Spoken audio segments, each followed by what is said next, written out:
Hey guys, this is Savannah from earthandwater.co. Today I'm with Amanda Yoa, a podcaster, speaker, community leader, and I also saw that you have a book. Yes. I couldn't find any information on it though. Well, it's not just my book. It was a multi-author Okay, book. yeah. Yeah. Yeah. It was called Becoming You. So there was like 12 or 13 of us.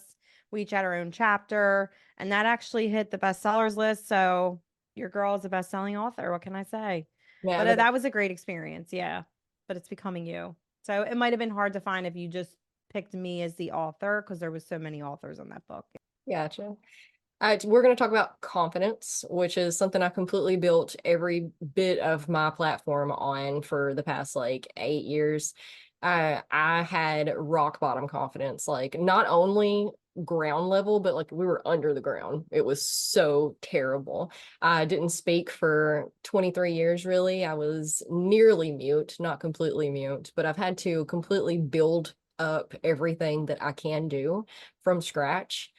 Were you always confident, or was that something that you had to build as well? No, I was not confident at all. I was not. That was something that I had to build. I was your avid people pleaser, just um great at, living out life for other people. I was great at doing that. I was like I got to a point where I kind of was just like a shell of a person, you know what I mean? And living life through trying to please other people, I just found myself lost and not having a voice or not having a sense of self. And with that, you don't really have confidence. Um, so yeah, it definitely was a journey for sure of finding myself, finding my voice, finding what was for me, and finding who the woman was behind the thing that I wanted to do so that I could do it confidently and authentically as myself. But yeah, it was a journey for sure. And I was not originally the person I am today. I can tell you that. Was there a certain point that you were like, okay, this is what I'm doing now? That like I have to build my confidence? Because that's what happened for me. It was like, I just got out of college, and so as a teenager, you're pressured to figure out what you're doing with your life, and you can kind of beat that back a little bit while you're in college. You can like, I'm still not 100% sure, but I'm here doing the thing, so it'll turn Mhm. into something, right? And as soon as I got out of it, I was like, okay, it's time to figure it out. And the only thing I could figure out was I wanted to be successful, but I knew that I couldn't do that in the state, that like the mental and emotional state that I was in. So that's kind of what kicked off my, I guess, healing journey. Yeah. Yeah. It has a lot to do with healing and growing and really discovering, what's for you, and for me it was I got to a point where I was always like, in some aspects, the life of the party. I was always like an outgoing person when it came to, I was in my 20s. So I was in my party girl era, you know, drinking, partying, doing all the things. And I was the life of the party when it came to that specific part of myself. But having a sense of who I was, I feel like in a way that was kind of like a facade, It was kind of like an act that I would have to put on to mask what was really going on internally. And it was also my outlet of escaping from the real issues that I was, dealing with internally. And so fast forward, I had my daughter and I remember like looking at her and being like, well, this is like the most amazing thing you've ever done. Way to go, But at the same time, because it's like first time I ever followed through with something, I was always like, let me try this, let me try that, and not finish it, you know. Can't do So that. for yeah, so I was like, oh my God, here she is. Like I really didn't have a choice. She was coming whether I wanted her to or not, but it was a very fulfilling moment for me. Becoming a mom is a moment within itself. Yeah. Um, but I remember looking at her and we brought her home and I'm like sitting there and new mom, you're like staring at her. Is she breathing? Is she okay? Constantly. And I also remember like something coming over me like she's gonna be watching me. Holy shit. Sorry if I'm not allowed to curse. No, you're fine. Okay. Holy We have a shit. button we can push for that. Oh, okay, so don't say it. Oh no, you can. I'm like, we have an Okay. explicit button and we can just Oh, tag cool. that. Everybody's cool and informed. Nice. Cool. All right. So I remember saying, oh my gosh, like, here is this little human. She's going to be watching everything that I do. And I remember back from when I was a child, it wasn't so much what people told me to do.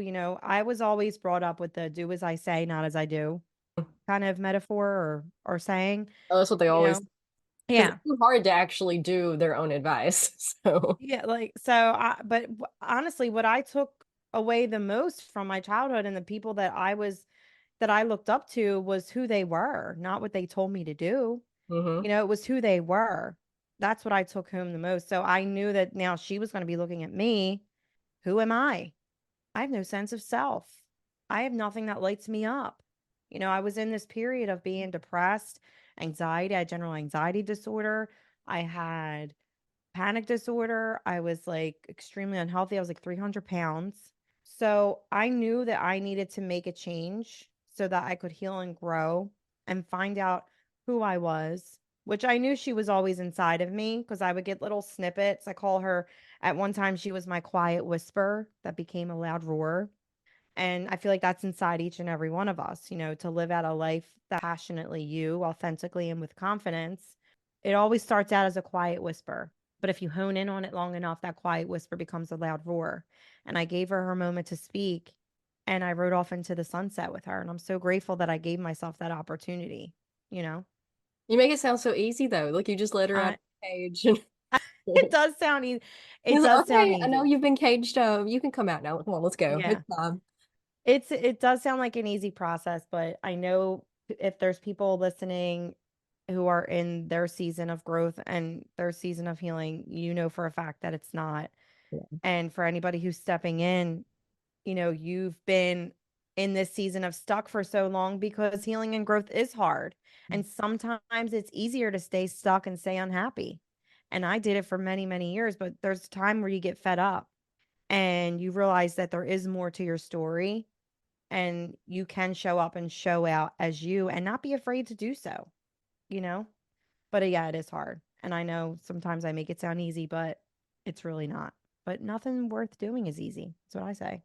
Yeah, especially when you're dealing with people pleasing. I never had the people pleasing Oh thing. gosh, I do. I I was very opposite of that, I suppose, which is a whole can of worms that we could open. But You revolted. yeah, but You were a not rebel. in not in a spiteful way.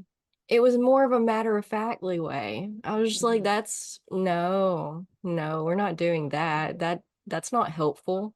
Now, who does that help besides you? That sounds like that just enables greed and perpetuation of patterns that are toxic. And so no, no, thank you.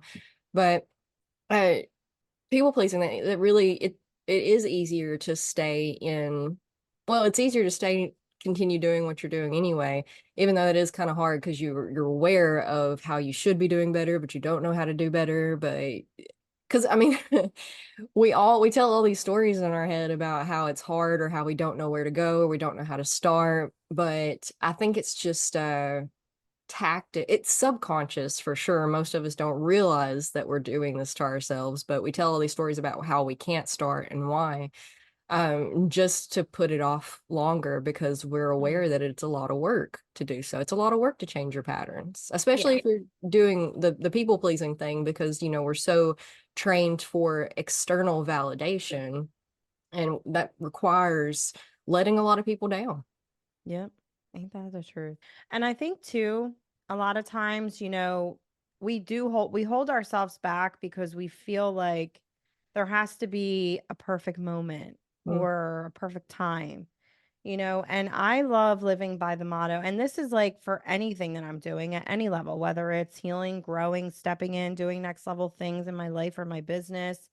I always make it messy and do it scared, hmm knowing that there's never going to be a perfect time. I think some miserable person made up the word perfect as a way to hold themselves back and hold other people back. Because I always say, like, what would you learn? What would you learn in life if you got it perfect on the first try? And then passing the torch, leaving a legacy for those to follow. What wisdom would you have to share if you got it perfect on the first try? We have to realize, Healing and growth is not easy. It requires failing. It requires pivots, twists, and turns. It requires things not happening the way that we thought that they would, Mm. and digging deeper and looking for the hidden gem in those situations. Instead of looking at life as everything happening to you, turning the page and saying, what is here for me? How is this enabling me to grow into my next level self? Or And enable then, you to stay the same. right, exactly. And then, doing it scared. Like, we're all going to be scared. Hmm. Anytime it's it's, let's break it down. I was not really a straight A student when it comes to biology and who we are chemically, but I know well enough to know that it's who we are as humans. Like, our brain is wired to keep us safe. So Hmm. anything that we do that's new and unknown, even if it means like, I want to start living a more confident life. I want to start speaking up for myself. I want to stop people pleasing. I want to be, I want to find myself worthy. That's new and unknown in your life. It's going to be scary. Hmm. You're going to be scared of what people are going to think of you if you're letting people down, as silly as that is to say. You know, um how you're going to feel, how this one's going to feel, how that, all those things are going to be put into perspective because it's just your brain's way of trying to keep you to what it knows. Hmm. But you have to, in those moments, know that you know what's better for you. And I will always say, no matter what it is that you're doing, the feeling that you get when you take those first steps and you do the thing, it feels so gratifying and so wonderful that you'll forget the fear and the anxiety that had you keeping yourself stuck every single time, no matter what it is. I mean, there's even things that I'm doing now, speaking on stages and starting new things. It scares me. I am scared, you know? And I sometimes hesitate in showing up because I get caught up in that, ooh, it has to look perfect. Then I remind myself to make it messy and do it scared. Yeah. And showing up in that space, after I do the thing, the feeling I get is incredible. And you'll either love yourself for it or you'll find out what you don't like. Turning it into something a little bit more mundane than showing up for yourself in other things. I had a story where when I was about 14 or 15, I went to a local water park with my cousin. And we're teenagers, right? So you got to look cool. And he and I were the same age, and he had all of his friends had come, and there was this platform that's, I don't know how high it was, but it was higher than the high dive. So you had like the Yeah. regular diving board, and then you had the high dive, and then there was three platforms on top of that. And we were on the first platform, and it was probably, I don't know, let me, with my terrible depth perception, guess to say that it was 30 to 50 feet in the air. And I'm starting to hyperventilate a little bit thinking about it. Yeah, I don't know if I'd be able to jump off of something that high. Right. You And did? I did. I got it because we were sitting in line and it was my turn. He was behind me in line and he went, "If you go up there, you are not coming back down these stairs because you will not embarrass me in front of my friends." And I was like, "Yeah, no problem." I had Yep. no idea that I was terrified of heights until I got up there that day. And I Oh got up my God. there and I walked to the edge and I looked down and just it just washes over you. So I turned around and I went to the stairs and he's staring up at me like this right here. And I'm like, okay. So I turned around and told myself, I was like, just close your eyes, hold your breath, and walk. And that was the day I figured, that was the day I found out I was afraid of heights. But it was also the day that I figured out that you can train your mind to be stronger than your emotions and your body, and you can do things that absolutely terrify you. Mm. That was the first, last, and only time I've ever jumped off of that platform. Good for you. But that's I don't the think, that's what I come back to anytime I'm afraid. I'm like, just close your eyes, hold your breath, and walk. Because yeah. showing up's the hardest part most of the time. Just making your body move and get there. Yep. Doing podcasts, showing up to every single call is a little scary, Oh but yeah. you just show up and do your best. And there's always like a learning thing in there. Like, hearing your story for me, I was like, I'm putting myself in your shoes. The person, okay, so say I did jump, right? Because I was being pressured, but say I didn't. Say I was like, you know what? This doesn't feel right to me. I'm going to get down. To me, that speaks a level of confidence as well. I know Absolutely. I'm playing devil advocate right now No, and I'm I agree. calling you out a little bit, but just thinking about it, I thought to myself, that was my first instinct. I would be like, I ain't doing that. To confidently go against the masses of what people are wanting you to do. And if Mhm. it doesn't feel right for you, I think that's like another level of confidence that maybe you haven't discovered. So, yeah, that was fucking awesome that you were able to have the balls to jump off because I don't even know if I would have had the nerve to jump off. I do have a funny story when it comes to that, but I will not share it. Or maybe I will if you really want me to. Um, but just not saying no and saying, you know what, this doesn't feel right for me. I don't Mhm. want to do it. Yeah. That takes a different, so I think it's like no matter which way you look at it too, there was confidence that showed up whether you did it or you didn't do it. Oh, I agree completely. In a lot of cases, in most cases, I would say it's a lot easier to just do the thing than it is to disappoint someone you love. And man, my whole childhood, I definitely he he was the only person on this planet that could tell me to jump, and I'd be like, how high and how many times. He Mhm. was it, and to this day is ever been it. And because again, we were the same age and we grew up together. We always told people we were twins. Anyway, moving on. Oh. There were so many things that I did that I didn't want to, that I was terrified to do, just because I would rather swallow my fear and do the thing rather than disappoint him. But I have definitely grown out of that, and I have nothing to prove anymore. And no, I don't want to jump off of the platform or swing off of the rope or jump off of the Mm-mm. bridge into the water. I'm good. Yeah, me too. I learned that hard way. The one time it wasn't at that high. But it was high enough I was like, you know what? I think I was like maybe 12 and I don't have a fear of heights. But however high it was cutting it close to, ooh, can I do this? And I was like, you know what? I'm just going to do it and see what happens. This is going to be fun. I love diving. I love swimming. I dove head first. Looking back, I'm like, hey, I probably could have fractured my neck. But when I came up out of the water, I had no bathing suit on Yeah, from yeah, that the happens top. too also. Yeah, it rolled down Yeah. and I was so proud of myself that I did that in front of everybody that I didn't even realize I was topless. And I'm getting up and I'm climbing up the rails of the of the side ladder and then I could feel the wind hitting me and everyone's kind of looking at me like, does this child know that she has no top on? And I Community. looked down and there were my little itty bitty titties out for everyone to see. So yeah, for many reasons, I will never high dive. Not for me. We'll keep the Olympians to that. Yeah. No, it can be super dangerous. I have a friend who Yeah. he was top of his class going to be a paramedic, and last year was about to graduate and went cliff diving and broke his back and never could again from there meet Mm, the physical requirements to be able to go into the field that he was top of his class to be in.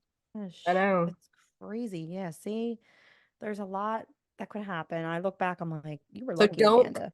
don't moral of all of these stories, do Yeah. not succumb to peer pressure. It Yeah. can be Don't do incredibly it. dangerous.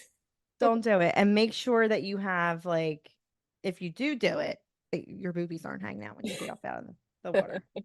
Yeah, I think that external validation though is the number one thing that affects all of us who have confidence and anxiety issues. Oh yeah. Yeah. And it's a sneaky little sucker because it can come up at many different levels. And it just goes to show that we're never done healing, we're never done growing. It's a nice reminder that we're still on this journey of healing and growth, right? But sometimes it smacks you in the face at spaces and places that you would least expect it to. Like when I finally found my passion and my purpose, I was rolling, I was on my game. I'm like, this is great. I feel great. Anxiety gone, depression gone. I'm finally doing my thing. I'm going to show up in the coaching world on Instagram, right? So I'm like, this is how I'm going to make my impact. I started out through Reiki. I was a Reiki practitioner, and Cool. I remember all my clients saying, "Amanda, you give great advice. You would be a great mentor. You should look into life coaching." And I was like, you know what? That sounds amazing. Let's try that. And I fell in love with it. I love being able to help people, helping people see a different way of introspection and perspective. So I show up in the Instagram world, in the coaching world, and I see all these amazing coaches that are so many steps ahead of me and how they're showing up and the things that they're doing.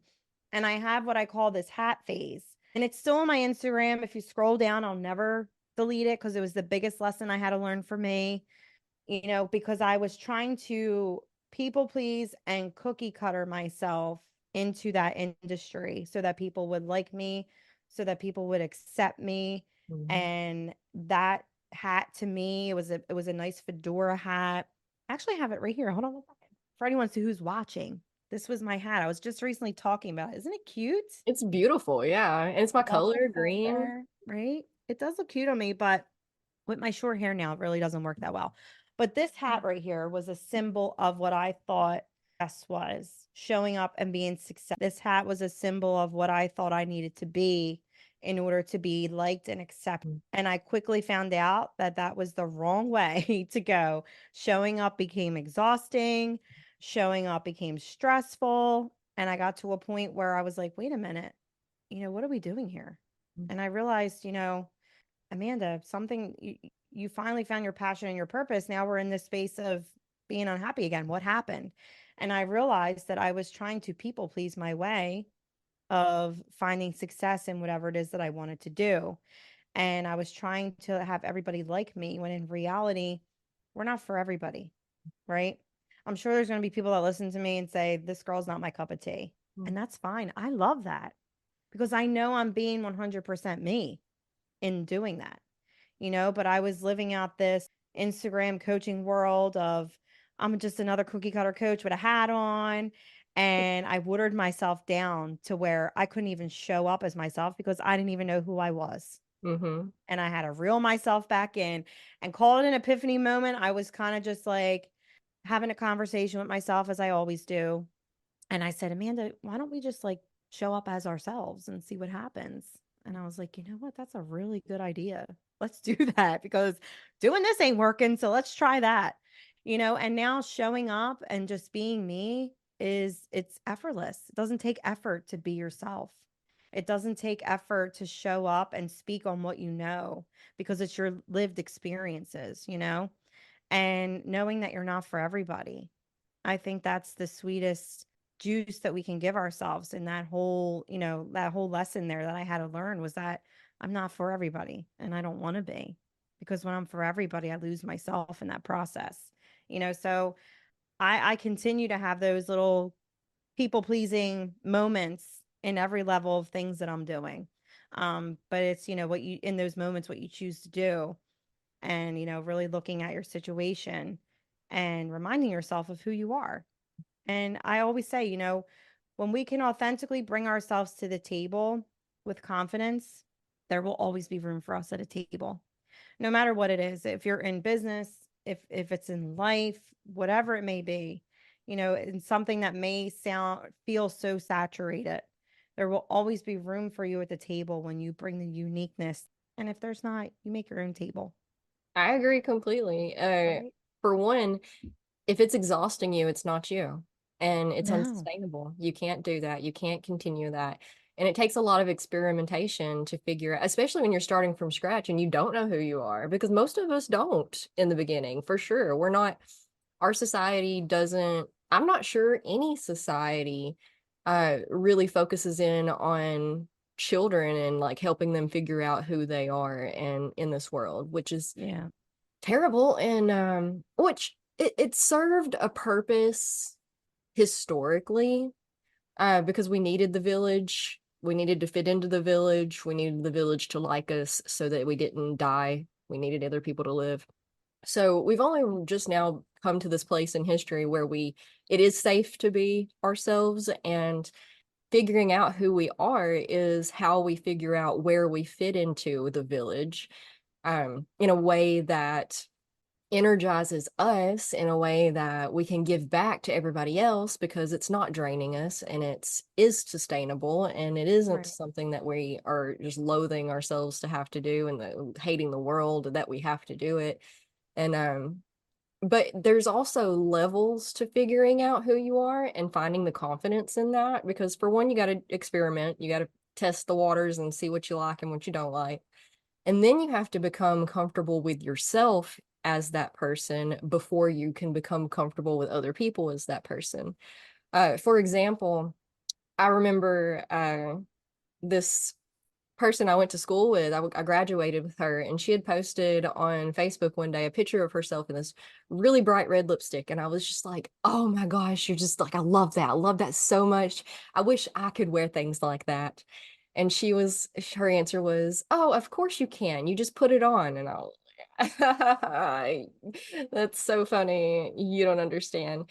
And so I started experimenting with the lipstick. And for one, like when I first started out, I would put it on only when nobody else was home. So like with myself in the Yeah. bathroom, like can't even leave the bathroom. And then you come out of the bathroom with it on, and then oh wow, nothing bad happened. And then you go around your family and oh, look at that, nothing bad happened. And then you wear it to Walmart, you know.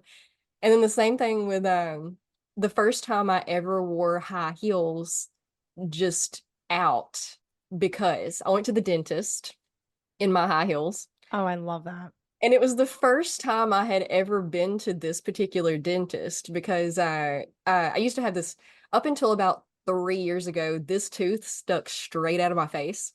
So Uh-huh. it was my consultation to get Invisalign to fix that. So lo and behold, to me, once I got there, it was this really, because I live in a historical town. So the dentist office was in this like building from the early 1900s, and the floors were wood and hollow, and it was just the loudest clanking you have ever heard in your life. You could hear me walking, no matter if I tried so hard to walk lightly and on my tiptoes, and I was sweating and I was shaking because it just radiated through the whole place. Oh my God. But because my shoes drew so much attention, I got like 3 compliments on them that day. Oh, see? There you Yeah. go. You just gotta I do it love scared. that. I love that. And I totally agree. It really does come down to it's funny because I made a post about this today. It'll be on my Instagram today. But I posted something in my story yesterday about the post and I'm repurposing and using it as a reel today. Um because I think it's something that really needed to be elaborated on. And it really goes to what you just said. You really have to get comfortable with who you are first and what you're doing before you are comfortable with everyone else seeing you do that. And I was currently in a space where, and I've always been this way. And astrologically, it's known as a cat for anyone who's into astrology. It's like who we are as Capricorns. We're very reserved until you get to know us. And Mhm. then you see like the party behind the veil or the wall, you know? So, I'm very but Capricorn. you're a Capricorn too? I'm a Capricorn heavy. So I'm a Oh, Capricorn okay. rising, and then most of my planets are in Capricorn. It's not my Oh, sun or my moon sign. okay. Yeah, I don't know what my other ones are. I used to remember them. So, but you can make a decision that that's not who you want to be, And I'm like, I don't want to be that person where you have to warm me up and like, I want to be that, I can just show myself to anybody. Right. So I had to get comfortable with who that person was. I had to figure out who she was. And now I'm in the season where I really know my wheelhouse. I really know who it is that I am. And I'm ready to show up and show out in a level that I've never even gotten to before. So I love that you said that because I think that's so true. But it's also an important step, taking those like dipping your toes in the water, testing out the waters, um, and seeing, like trying on the lipstick here by yourself, getting yourself comfortable with that. Then maybe, wear it around your close friends who you feel safe or someone you feel safe around, then go out in public and then Just you just selfie. build and you build. Yeah, take some selfies, post them on Instagram, see what feedback you get, right? But just know no matter what people have to say, if it makes you feel good and if it's authentic to you, who gives a shit what those people have to say? Because I will tell you the most disheartening thing when it comes to change and becoming your more confident self is when you don't receive support in spaces and places and from people that you would most expect. Yep, And 100%. To that, I think it's just those people were your surroundings. Now, if we're talking about energy, energy is real and like attracts like, right? So that version of yourself who wasn't comfortable with who she was, who wasn't confident, was maybe surrounded by other people who felt the same. And Mhm. now here you're taking steps to grow, to become a more confident self. So A, you're changing, which is going to make anyone be like, "Hey, what's happening here?" Mhm. And B, you're going to start making people feel a certain type of way because you're Mhm. triggering them. Mhm. You're triggering them to grow. And in that moment, they can choose to be triggered, stay stuck, or they can choose to be triggered and look within themselves and say, "Hey, you know what? I like what she's got going on. Maybe I'm going to try to do that for myself, Mhm. you know? But I've discovered that, when you're really living your life for you, there's going to be a lot of people that discourage that. And Mhm. it's the people that are the closest to you who you would least expect it from. Yeah. But you have to know in those moments that if it feels right to you, if you feel the most alive you've ever felt, most good about yourself that you've ever felt, then keep doing it and just realize it's a them thing, not a you thing. Yeah, you got to remember that they're projecting their because Right. a lot of times they do come at it with anger and judgment, but you have to remember that they're judging themselves and angry with themselves that they've never taken the step to do what they want to do. And the Yep. fact that you are makes them uncomfortable. Yeah. And they don't realize it. They don't realize they're projecting. They don't realize that they're being triggered because of something within themselves. They think it's about you. And you have to really hold on to being confident in the decisions that you make and being sure about them. And which is, who's ever really sure about anything, honestly. But, we're just doing our best. We're human Yeah. and, We're and just trying our best just doing our best to survive in this out hellscape. in these streets. But having that compassion for them when they come at you with that type of energy. Yeah. You know what? I love that you say that because I see a lot of things on Instagram.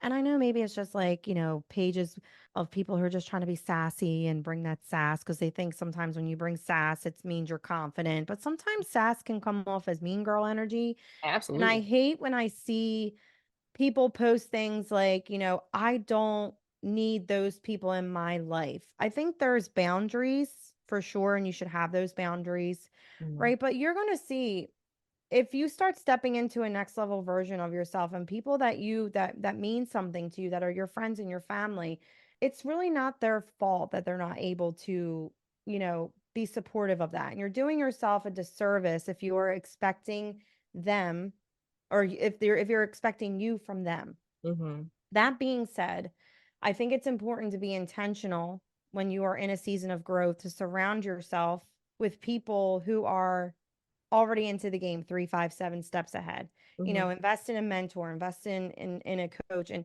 people who will give you a safe space to grow into this version of yourself so that you don't have to cut off this person, that person. I hate when I see that. Like, don't talk to them. You're going to end up with nobody.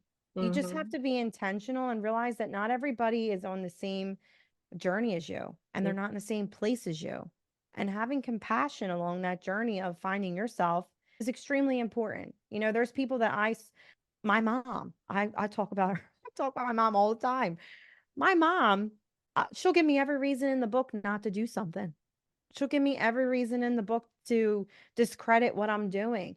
I Mhm. know it's a her thing, it's not a me thing. I still share those things with her because she's my mom. I want her to know what's going on in my life, but I'm intentional about that share and I'm intentional about understanding what I'm going to receive from her. So it's really all about your intentionality when you're stepping into this next level version of, being authentic and confident because it can be really disheartening. Like it's new to Yeah. you, right? So you're like not sure of yourself. And Mhm. then you're trying to like receive support from people who they can't even do it for themselves. So how do you expect them to do it for you? So find yourself a community of women who are already, in the thick of living out as their confident self, whether they're 2 steps ahead, 3 steps ahead because that is your safe space where you're going to be supported and held and you're not going to feel a certain type of way. It's all about intentionality. Absolutely. I had a guest recently that brought up the point that boundaries are about keeping people in your life, not building a wall between them. Because Yeah. intuitively, we think that holding boundaries means throwing up walls in between us and unsupportive parent, but it's about knowing what will keep the relationship from deteriorating and not stepping over that. For example, I feel you completely on that. Only I have to be 3000% confident in what I'm doing for about a year before I'm comfortable sharing it with my mom. Uh, Why will she be like giving you every reason in the book not to? oh, absolutely. Yeah, see, Absolutely. and it's just a them thing. I think it's a generational thing, Sure. and these are the things that we've had to overcome and we've had to break these chains. Like we're out here doing the work that our mothers and grandmothers and whoever else couldn't do in their lifetime. So Good. giving them grace and realizing that's okay that you weren't able to do it. I'll pick up the slack. But, it's like being intentional. Sometimes mom ain't gonna give you what you need. And it's crazy, right? Like when you I seen this quote recently and it really hit for me when you realize that you've emotionally and mentally outgrown your parent, Yeah. right? Isn't that crazy? I It's was not like, their oh fault my though. They didn't have the information that we have now. They didn't have the opportunities. I always talk about how the internet's brand exactly. new, and before the internet, you had to go to your local library and sift through 100, 300 books and hope that the books are accurate and that they have the information that you're looking for, or that you even know what information you're looking for, because we didn't. I didn't know what kind of information. Apparently, I was really in what I should be on or am on is personal development and energy work type stuff. But I didn't even know what any of that was until I was in my early 20s. I Mhm.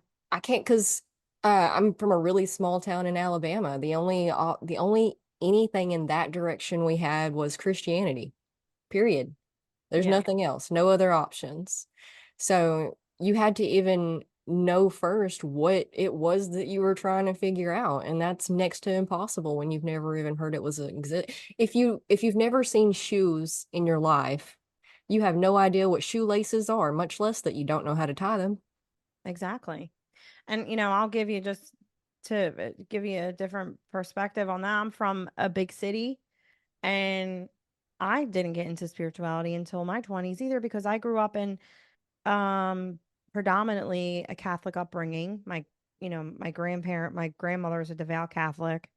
And so any sense of spirituality or woo-woo, that in itself was like, all right, I need to like somehow tell people that I'm into this because it's actually helping my life. And maybe, Yeah, and this you often it's think new it's and it's unknown, but yeah, like you just if it works for you, it works for you. And sometimes you didn't, it's something that growing up in the city as a city kid was not taught, was not really, not really people weren't really into it. I feel like nowadays with social media and everyone on Instagram, it's a trendy thing to do. right. But I feel like more people speak on it that actually live it, Oh yeah, oh yeah. I've and always that could said be a whole story for another day. absolutely and it's important for people to know that for every, I'd say 25, let's go with 25. Yeah, For every 25 people out there talking about this stuff, you might find two, maybe, yeah, that if actually you're know what they're lucky. talking about. Yeah, Yeah, if you're lucky. It's yeah, probably more, the ratio is probably closer to 50 to 1, 50 to 2, something like that. That's not me being like, oh, I know what I'm talking about. Listen, no, like that's from me trying so desperately hard to figure things out and hitting brick walls with people who are just trying to get money off of trendy things and mm-hmm, buzzwords. yeah. Good old Instagram. hmm Coming back to the we touched on earlier, the alcohol and partying stuff. I definitely God. fell into that trap. And because I I'm neurodivergent, so I had to mask my entire life to Mm. be able to fit in and be accepted and not get bullied and stuff. Um, which led to a lot of my confidence issues and problems and whatnot. And alcohol was totally something that allowed me to take off the mask in a confident way Mm. start to figure out who I was, which is definitely not the healthiest thing to do. And I am not advocating that if you aren't sure who you are, go get drunk. Right, you'll find out real quick. Uh, no, no. No, I feel that too, though. It's like, in a way, and then that was, for me, alcohol was the escape for me. It was the escape from everything that held me back from being myself and what I had going on in my life, and alcohol does that. It kind of muffles reality, Hmm. and for me, that was the easier way out to just live my life like that. But, you get to a point where, you get older. So, like, you start growing out of the party life Hmm. and, you can't deal with a hangover anymore. I mean, I'm 38. It takes me like 3 days to recover from having a few drinks with my girlfriends, let alone binge drinking, you Hmm. know? Um, but yeah, it's just a way to escape. And, that really goes along to, a lot of people growing up in Philly, addiction's really bad in that area. And, a lot of people chose that as a way to kind of deal with what they had going on because it was, it numbed them from reality. Hmm. And it's unfortunate, but, you know, I think feeling lets you know that you're alive.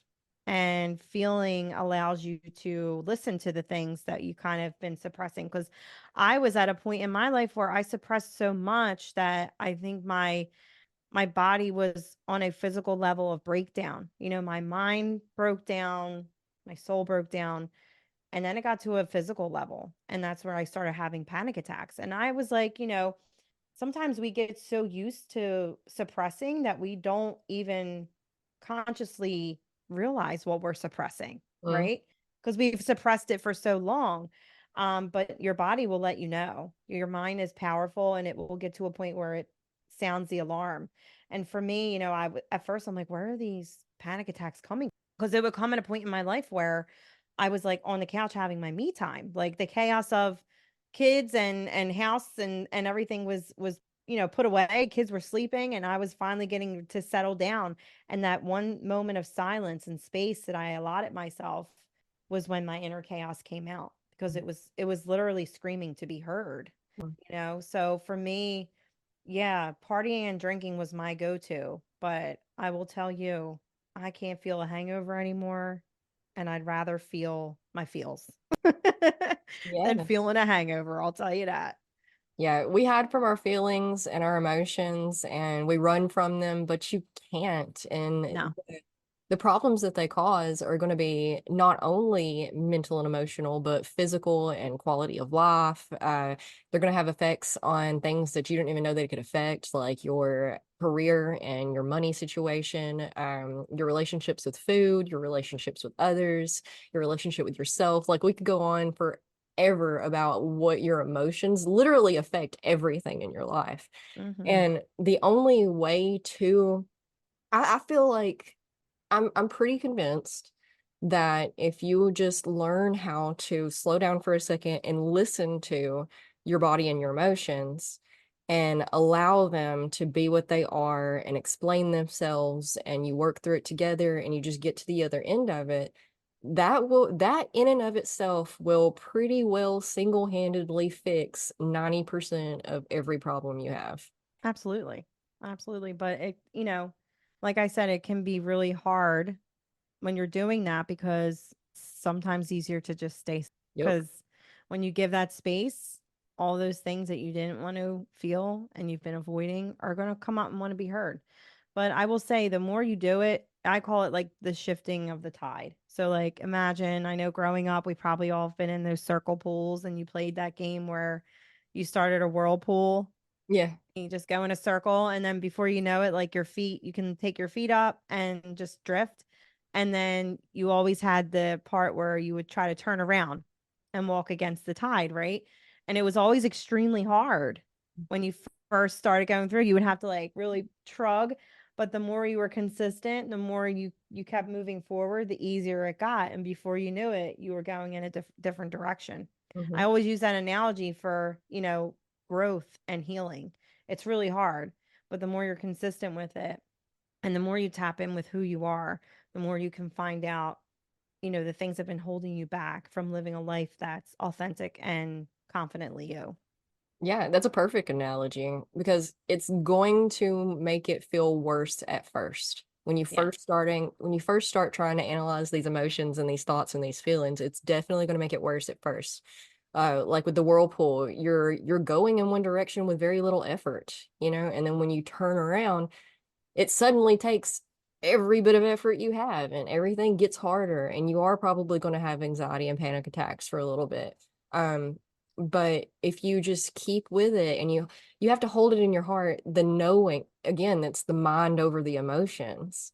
You have to know, you have to remember that this is for the best Mhm. because that's how you get out of those poor lifestyle patterns and mental patterns and mindset patterns, belief Yeah. patterns, all of the patterns. Yep. Absolutely. Well, tell everybody how they can find you and about your podcast. Yeah, so you can check me out on Instagram. I'm on there under amandayoa.official. You can also check out my podcast. There's a link on my Instagram for my podcast. If you want to go on there, check out my bio. All my links for everything I got going on are in there. Um, but my podcast is Staying Inspired with Amanda Yoa. We have weekly episodes. I just recorded this morning with my husband, so that should be a juicy one. We just started season 3 and I love it. I love the podcasting world. I love the community that it brings. I love being able to share my truths with humor and, wisdom and everything to, for women who are looking to just take their lives to the next level, whether it's their life, their business, whatever it is that they want to do. I really am all about bringing who you are in what you do because anyone can do anything, right? Mhm. But when you bring who you are in what you do, that's when you really stand out. And that's where you really have the most fulfillment in life. And with that is that authenticity and that confidence, which is you. So, that's what we speak on a weekly basis. We have fun. So check us out if you're interested, staying inspired. You can look me up on whatever little doodad you listen to your podcast with. I know there's like a slew of them, so look me up and thank you for having me on. I love this conversation. It was so good. So good. It was a lot of fun, and I'll make sure that I link all of that close by. Was it hard to get your husband to do an episode, or did he want to, or? He was no, he was good. We're very much I'm more the talker of us two. He's like more quiet, but towards the end I'm grateful that we had a technical difficulty. We were recording and all of a sudden everything just shut off and I thought we were like 25 minutes in. I was like, "Oh my gosh." But thankfully it recovered. And the second half, I think that little break kind of gave him like the okay, I'm loose up now. So I could Hey. be more myself. Cause it was kind of hard at first. I would have him say something and he'd be like, one word or two word. And I'm like, we're supposed to have a conversation here. But it was a lot of fun and it was long overdue. So What it was should the be topic? oh my gosh. There really wasn't one, I'm gonna be quite honest. We did talk about because I've been with my husband for years, since we were kids. Me too. Um, are you really? Yeah, we've That's been together since we awesome. were 16. Yeah, us too. We were like, how old was I? Well, we known each other since we were like 12 because we went to the same school. But we kind of just like grew up together and got into a relationship and, got married and here we are today. So just speaking on all of that and the pressure of all of that, that other people, see this perfect relationship and it's not so perfect as it seems. And, just speaking on how relationships and marriages take work and take constant growth individually so that when you are together as one, you work, you know? So we talked about that and then we did some fun things and some funny things. So you have to check it out. It was a good Yeah, one. that is super cool. My husband would never, never. No? I pull out a camera and he's like hiding. You got to get him when he's not expecting. Yeah, I have to. Like a Exactly what I candid do. conversation. Be like, I want to sit down and talk. You could call it an undercover episode.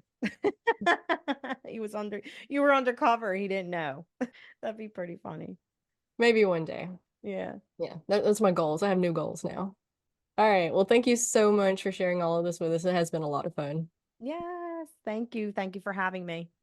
Amanda Yoa. And you know what? This was our 100th episode, and I did not choose her for it. The universe chose her for it. And you know what? The universe always does good. We can't always see it until we're living it. And then we have the luxury of looking back and going, oh, I see it now. I understand. It was good. This is a good episode. I enjoyed it a lot. So, yeah, you know the drill. If you need us, let us know. There's stuff to be found. And happy 100th episode to us. We've done good. And what does the future hold? I don't know. I don't know any more than you know. I'm just following the path of least resistance. But more of this because this was fun. Anyway, see you next week. Love you so much. Namaste.